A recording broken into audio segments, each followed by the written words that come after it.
everyone. Before we start the video, subscribe to the channel and leave your like. I never imagined that I would have to become my own brother's protector. It's strange how the roles have reversed since Megan came into our lives and flatly refused to leave. I watch from the window of our Portland home as light rain falls on the tree-lined streets of the Selwood neighborhood, trying to ignore the notification that has just arrived on my phone, another fake Megan profile trying to add me on Instagram. My name is Sophie Thompson. I'm 28 years old, and for the last 3 years I've been fighting a silent battle against someone I once considered almost a sister. Megan Carter is the perfect girlfriend for Tyler. At least that's what we all thought during the 2 years they were together. She had that kind of magnetic personality that made everyone fall in love instantly. Charismatic fun, always willing to help. Our mother adored her and I considered her my best friend. Sophie, have you checked to make sure she's not on the guest list for the wedding rehearsal? Tyler's voice brings me back to the present. My brother sits at the kitchen table, his shoulders tense as he reviews for the 1,000th time the preparations for his wedding to Hannah, which takes place in 3 months. I already checked twice, Ty, and I asked them to beef up security at the club. I sigh, sitting down next to him, but you know how she is, she always finds a way. Tyler's face tightens into an expression I know well, a mix of guilt, fear, and exhaustion. At 31, my brother should be living the happiest time of his life, planning his future with Hannah, a sweet music teacher who managed to put the sparkle back in his eyes. Instead, he spends sleepless nights worrying about what Megan might do next. Sometimes I wonder if I should have been firmer from the start, he murmurs, running his hands through his dark hair. Maybe if I'd gone to the police the first time she showed up at her family's restaurant. Don't blame yourself, I interrupt, placing my hand over his. No one could have predicted that she would turn into this. The it I'm referring to started as small incidents after the breakup. First, there were the constant calls, the endless messages begging for a second chance. Understandable, we all thought, considering that Tyler had ended the relationship after discovering that Megan had been lying about practically everything in her life, from her academic background to her family. But then things started to escalate. Megan started showing up at the places we frequented, the coffee shop where Tyler worked as a manager, the yoga studio where I taught even Sunday lunches at our parents' house. Always with the same excuse, what a coincidence to find you here. Hannah is thinking about postponing the wedding, Tyler confesses, and I feel my heart sink. Yesterday she received flowers at work, with a card saying she'll never make me happy like Megan did. She's not going to win, Ty, I say, with a conviction I'm not even sure I really feel. I won't let you. The sound of my cell phone interrupts our conversation. It's a message from Claire, our cousin who works at the Portland Mercury. Sophie, you need to see this now. With my hands shaking, I open the link she sent. It's a post on the local community blog, The Dark Side of Romance, the true story behind the Thompson marriage. The article, written by an anonymous user, is full of lies about Tyler insinuating that he was a manipulator who destroyed his ex-girlfriend's life. Shit, I mutter, looking at Tyler, who is already reading the same article on his own phone. His face is pale. Hannah is going to freak out when she sees this, he says, his voice cracking. Your parents are already hesitant about the marriage because of all this drama. At this moment, our mother Patricia enters the kitchen door carrying shopping bags. She stops when she sees our expressions. What happened now? I quickly explain the article, watching as the worry lines on his face deepen. Mom has aged 10 years since this whole situation started. She blames herself for being so close to Megan, for sharing so much family information with her. Maybe. Mom hesitates, placing the bags on the counter. Maybe it's time we consider that restraining order. And give her more ammunition, Tyler questions, frustrated. She's going to use this to play the victim like she always does. But we can't continue like this, I argue. She's getting bolder, more desperate. What if next time she does something worse than a defamatory article? The silence that follows is heavy, filled with unspoken fears. We all think about the same thing, the stories we hear about cases of persecution that ended in tragedy. I don't want to be an alarmist, but I also can't ignore Megan's increasing pattern of obsessive behavior. I'll call Hannah, Tyler decides, standing up. She needs to know about the article before anyone else shows it to her. As I watch him climb the stairs, I feel a determination rise within me. This situation has gone on too long. Megan may have been a part of our lives in the past, but I will not allow her to destroy our future. I take out my cell phone and start searching for lawyers who specialize in stalking cases. I don't know exactly what our next step will be, but I know we can't continue to just react to her actions. Then it's time to take control of this situation. The rain continues to fall outside, and as I watch the drops run down the window, I can't help but think about how something that started so innocently, an ordinary relationship that ended, could turn into an endless nightmare. But one thing is certain, this story is far from over, and I will do whatever it takes to protect my family. The blaring sound of my alarm wakes me up at 5:30 in the morning. It's earlier than usual, but since this whole situation with Megan started, I've learned the importance of checking family social media before the day really begins. It became an exhausting but necessary routine, searching for new fake profiles, suspicious messages, or any activity that could indicate her next move. As I scroll through notifications with a strong cup of coffee in hand, I find 3 new Facebook friend requests, all with photos of smiling young women that I'm pretty sure were stolen from some stock photo booth. The names are different, but I recognize the pattern: Sarah Miller, Emily Parker, Rachel Woods. Megan always chooses common American names, trying to sound as normal as possible. 3 more today? Hannah's voice surprises me. She is standing at the kitchen door, still in her pajamas, her tired eyes betraying a bad night's sleep. Since last week's defamatory article, she has been sleeping here at home, seeking some sense of security in our company. Yes, but I'm more worried about the comments on the community blog, I reply, showing my cell phone. She's using different accounts to support the original story. She's creating a whole narrative. Hannah sits next to me, scanning the screen. The comments are calculated subtle enough to seem like they come from real concerned people. I always thought there was something weird about this relationship. Poor Megan, she really loved him. Some people aren't who they pretend to be. How does she manage to make this sound so convincing? Hannah murmurs, and I can feel the fear in her voice. It's like she has an army of people on her side. That's precisely the intention, I explain, closing the browser. She wants it to seem like the entire community is against us. It's a form of social isolation. At that moment, Tyler comes down the stairs, already dressed for work. He kisses Hannah softly and joins us at the table. I managed to talk to that lawyer last night, he says, reaching for some toast. Dr. Martinez. He has experience with stalking cases. And I press, feeling a twinge of hope. He said we have a solid case for a restraining order, especially with all the documentation you've kept Sophie. Tyler pauses, chewing thoughtfully. But he also warned that cases like this can drag on for months and do not always have the desired effect. At least it would be something official, I argue. Some legal protection. The problem is, she's already proven she doesn't care about limits. Hannah interjects, her voice shaking slightly. Last night I found another bouquet of flowers at the door of the music school. The card said, "I will always be there in his life whether you want me to or not." I feel my stomach drop. This was exactly the kind of escalation we feared. Tyler's cell phone vibrates. It's a message from our mother. His face pales as he reads. What it was, I ask, already feeling the anxiety rising. Megan showed up at her house this morning, he replies, voice strained. Crying, saying she needed to talk to me, that she had important information about Hannah that the family needed to know. Hannah lets out a choked sob, and I immediately put my arm around her. What did Mom do? Threatened to call the police. Megan left, but... Tyler runs his hands over his face, frustrated. She's never been there before. She's getting bolder. This is why we need to act now, I say firmly.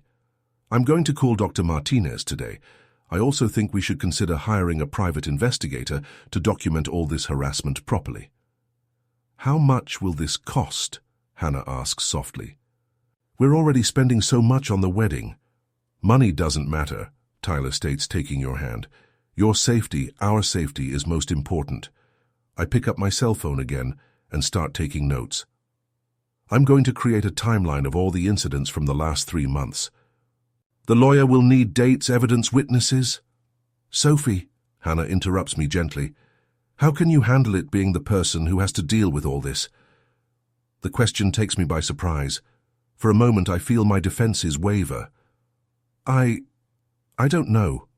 I think someone needed to do this. And I saw how Tyler was hurting her, paralyzed. You shouldn't have to carry all this weight, Tyler says, his voice thick with guilt. It's not a burden, I reply, even though I know that's not entirely true. It's what family does. The rest of the morning passes in a blur of phone calls and texts. I call Dr. Martinez and make an appointment for the afternoon. I check with Claire to see if she can help us track down the source of the defamatory article. I organize a meeting with the security coordinator of the club, where the wedding will take place. Sometimes when I stop to think about it, it seems surreal that our lives have turned into this, an endless series of defensive measures against someone we once considered family. I wonder where we went wrong, if there were signs we ignored during Tyler and Megan's relationship. Sophie. Hannah's voice snaps me out of my thoughts.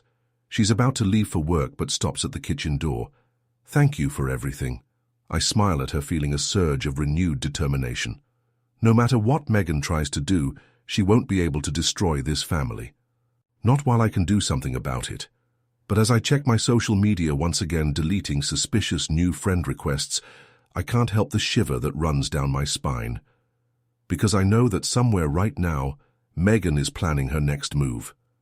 And I have a terrible feeling that what we've seen so far is just the beginning. Doctor's office Martinez was exactly as I imagined, neutral walls, framed diplomas, and that aura of professionalism that should make me feel safe. But as I watch Tyler, and Hannah sitting next to me replaying 3 years of harassment to a stranger, I just feel a growing weight in my chest. And are you sure that all these fake profiles are created by the same person? The lawyer asks, adjusting his glasses as he examines the dozens of screenshots I've compiled. Absolutely, I reply, leaning over to show the patterns. Megan always uses the same sentence structure, the same specific typos. Additionally, all profiles are created in sequence, usually after we block the previous one. Dr. Martinez takes notes on his pad, his face maintaining that professional neutrality he must have perfected over the years. What concerns me is the recent escalation. The visit to her parents' house, the flowers at her workplace. This indicates a pattern of behavior that is becoming more invasive. That's why we're here, Tyler says, his voice tense. We can't deal with this alone anymore. The lawyer puts down his pen and looks at us seriously. I'm going to be straight with you. We have enough evidence for a restraining order, but I need you to understand something. This could make things worse before they get better. Hannah squeezes Tyler's hand, and I can see the fear in her eyes. How worse? People with obsessive behavior often see legal measures as a form of provocation. They may react in even more extreme ways. I feel a shiver run down my spine as I remember the last incident. That morning before we came to the lawyer, I found another gift from Megan, a collage of old photos of her and Tyler spread across the windshield of my car. On the back of each photo there were specific dates and moments described in disturbing detail. But doing nothing isn't an option either, I argue, trying to keep my voice steady. She's already climbing on her own. Dr. Martinez nods. That's why I suggest a multi-pronged approach. In addition to the restraining order, we will need to document everything meticulously. Every message, every unsolicited appearance, every attempt at contact. Sophie's already doing that, Hannah mentions, shooting me a grateful look. She has a digital file of everything. Excellent. But we also need to think about physical security.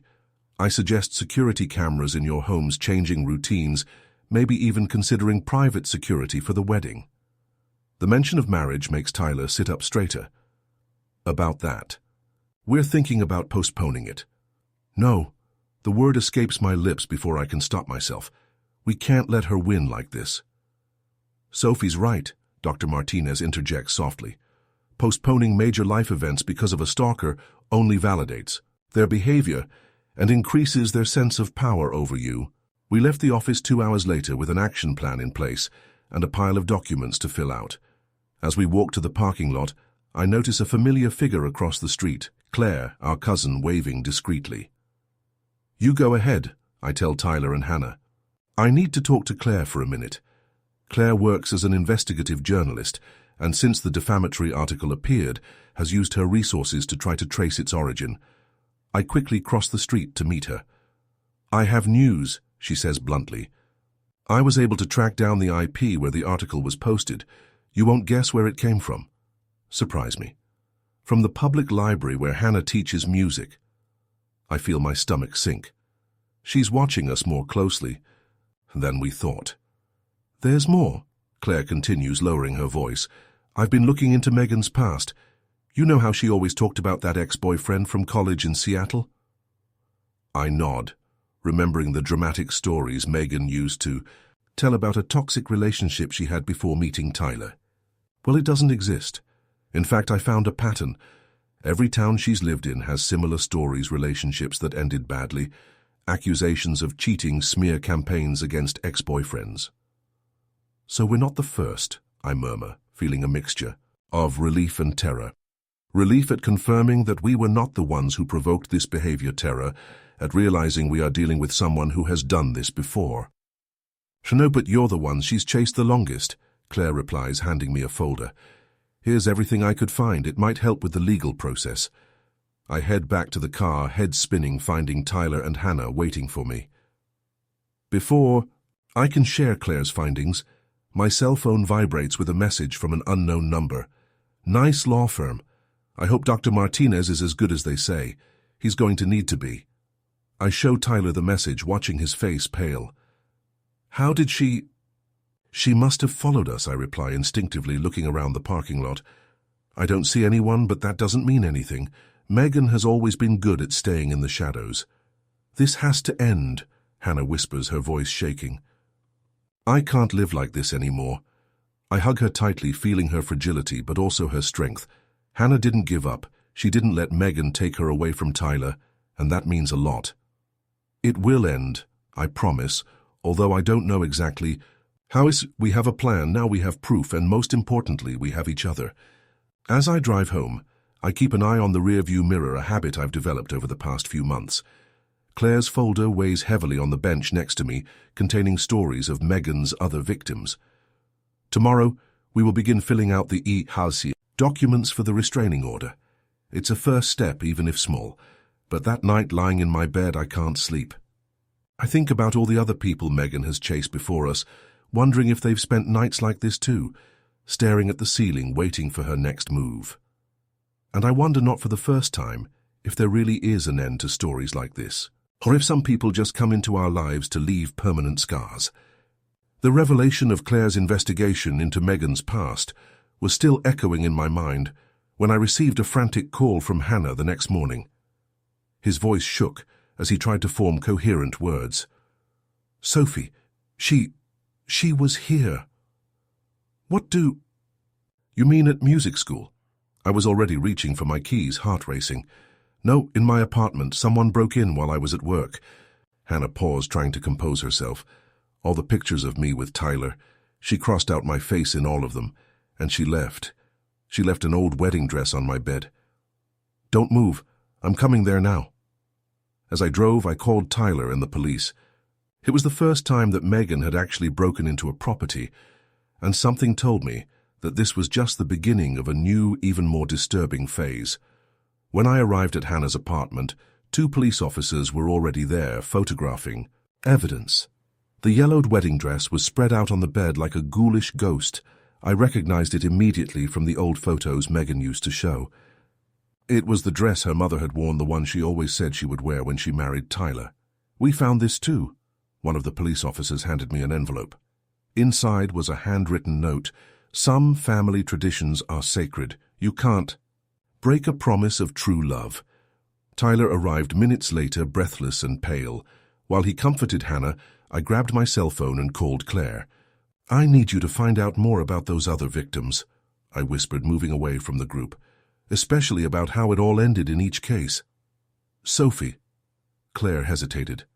I've already found out a few things, and they're not good. Her last ex-boyfriend in Seattle, he ended up having to move to another state after his apartment mysteriously caught fire. I felt an icy shiver run down my spine. Do you think she... They couldn't prove anything, but the pattern is always the same. The more the victim tries to walk away, the more extreme their actions become. That afternoon, we all gathered at our parents' house. Tyler, Hannah, myself, our parents, and Dr. Martinez, who came as soon as he heard about the incident. The folder with Claire's discoveries was open on the living room table, revealing a story much darker than we imagined. "This changes everything," Dr. Martinez declared, adjusting his glasses as he examined the documents. "With this history of escalated behavior in other cities, we may call for more severe protective measures." "But how did she get into my apartment?" Hannah asked, still shaking slightly. "I never gave a copy of the key to anyone other than Tyler." "She's probably been watching your routine for weeks," I explained gently. "It might have made a copy when you weren't paying attention, or she has help."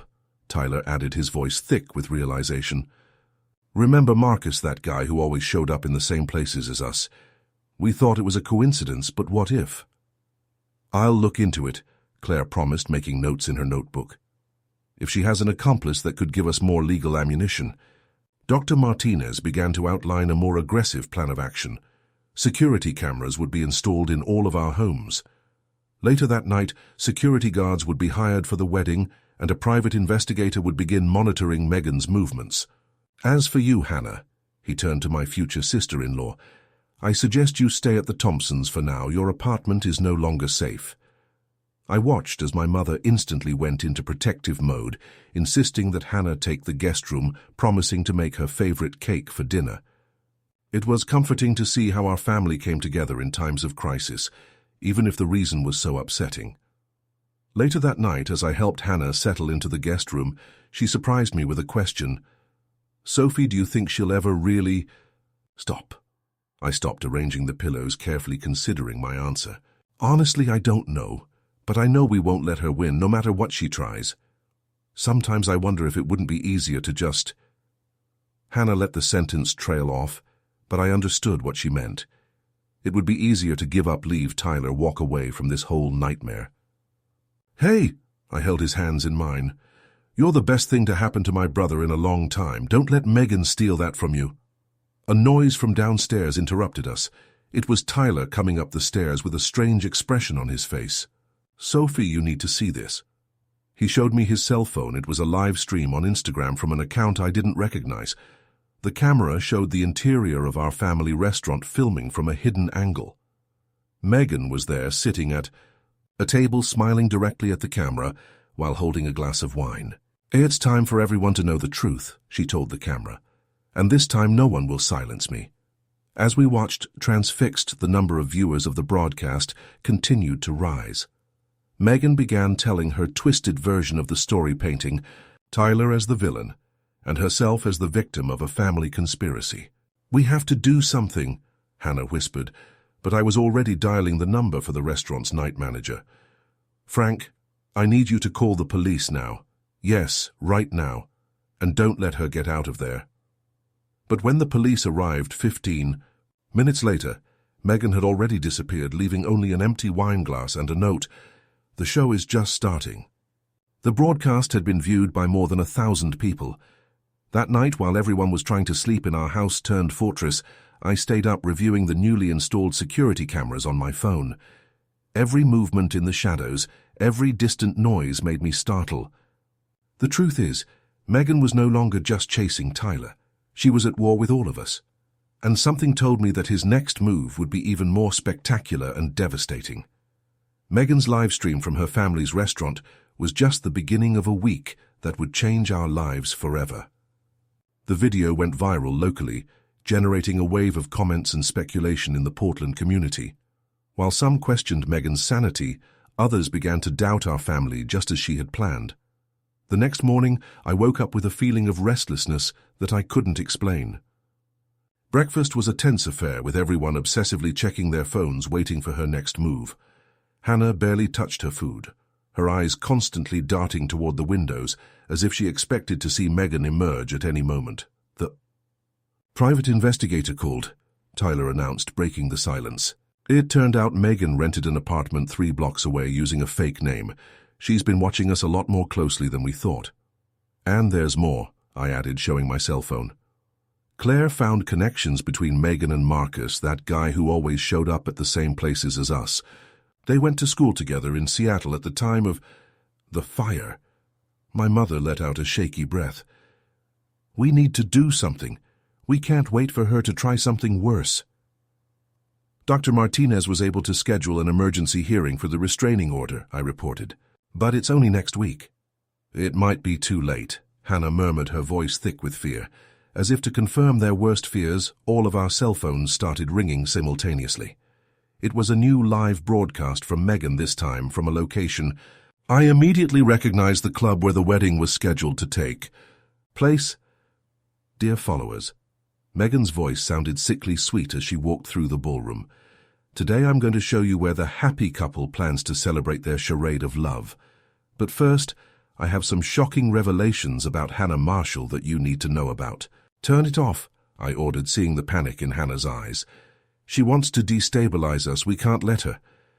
But before we could do anything, Megan began to expose personal details of Hannah's life information about her previous divorce past. Financial problems, private medical details, things that could only have come from classified files. She hacked my records, Hannah whispered, horrified. How did she manage? Marcus, Tyler concluded, punching the table. He works in IT. He must have helped her access the systems. At that moment, something inside me snapped. 3 years of fear, of caution, of trying to deal with everything through the proper channels. It was time for a different approach. Enough, I declared, standing up. We will no longer wait for her to dictate the rules. Sophie, what are you going to do? My mother asked, worried. I'm going to confront her now. I got my keys. She's at the club. We finally know exactly where to find her. I can't let you go alone, Tyler protested, standing up as well. No, you need to stay with Hannah, and someone needs to call the police and Dr. Martinez. I looked at each of them. Trust me, I know what I'm doing. On the way to the club, I called Claire. I need you to do something for me. Start your own live stream as soon as I walk into the club. Everyone needs to see the real Megan. The club was silent when I arrived, except for the echo of Megan's voice coming from the main room. She was still streaming now, reading supposed old love messages between her and Tyler. What an impressive performance, Megan, I announced, entering the room. She spun around, surprised, but quickly regained her composure, turning her phone around to film me. Sophie Thompson. What a pleasant surprise. Came to defend your family's lies. No, I replied calmly, noticing out of the corner of my eye that Claire had started her own transmission. I came to ask about Seattle, about the apartment that burned down, about all the other people you chased before us. Megan's smile faltered for a moment. I don't know what you're talking about. I think you know. Just like you know about Marcus, about how he helped you hack private records, break into Hannah's apartment. You have no proof of any of this, she hissed, but I could see the panic rising in her eyes. Actually, I do. I took a folder out of my pocket, not Claire's original, but copies of everything we had discovered. Every city, every victim, every lie. It's all here. And now hundreds of people are watching you live, seeing who you really are. Megan frantically looked between her phone and mine, realizing she was being filmed from 2 different angles. His mask of control began to crack. You don't understand, she shouted, her voice echoing through the empty hall. Tyler and I are soulmates. Everything I did was out of love. No, Megan, what you feel isn't love, it's obsession, and it needs to end. Today. At this moment, the hall doors opened. Dr. Martinez entered, accompanied by 2 police officers and a man I recognized from the photos, Seattle's ex-boyfriend, who had survived the fire. Miss Carter, one of the officers announced, we have a warrant for your arrest. What happened next was a blur. Megan tried to escape, knocking over tables and chairs. When she was finally detained, she was screaming and crying, her facade of control completely destroyed. His cell phone fell to the floor, the feed still playing, capturing every moment of his breakdown. Hours later, sitting at the police station, giving my statement, I received a message from Claire. The videos had gone viral. The truth about Megan was finally exposed, not just to our community, but to everyone she had tried to deceive over the years. When I finally returned home that night, I found my family gathered in the living room. Hannah was sleeping on the couch, her head in Tyler's lap. My parents hugged me in silence. "Is it really over?" Tyler asked quietly. "Yes," I replied, even though I knew that the effects of what we experienced would stay with us for a long time. But you know what, she never managed to break us. In fact, she made us stronger. I looked at Hannah, at the engagement ring on her finger, at the family photos on the walls, memories that Megan had tried to destroy, but that remained intact. "Is the marriage still on?" I asked Tyler. He smiled, the first genuine smile I'd seen on his face in weeks. "More than ever, but I think we're going to need a new location." "What about a new bridesmaid?" I joked, trying to lighten the mood. "No," Hannah murmured, opening her eyes sleepily. "We need the same maid of honor, the AOC, one who never gave up fighting for our family." That night, while everyone slept, I lay awake reviewing the events of the last 3 years. I thought about how fear can paralyze, but it can also force us to find strength we didn't know we had. I thought about Megan, and how sometimes the people who need help, the EE, most are the ones who cause others the most pain. But mostly I thought about family, not just the blood that binds us, but the choices we make to protect those we love. And I realized that in the end, that was what saved us, not the law, not the evidence, but the true love that Megan could never understand or destroy.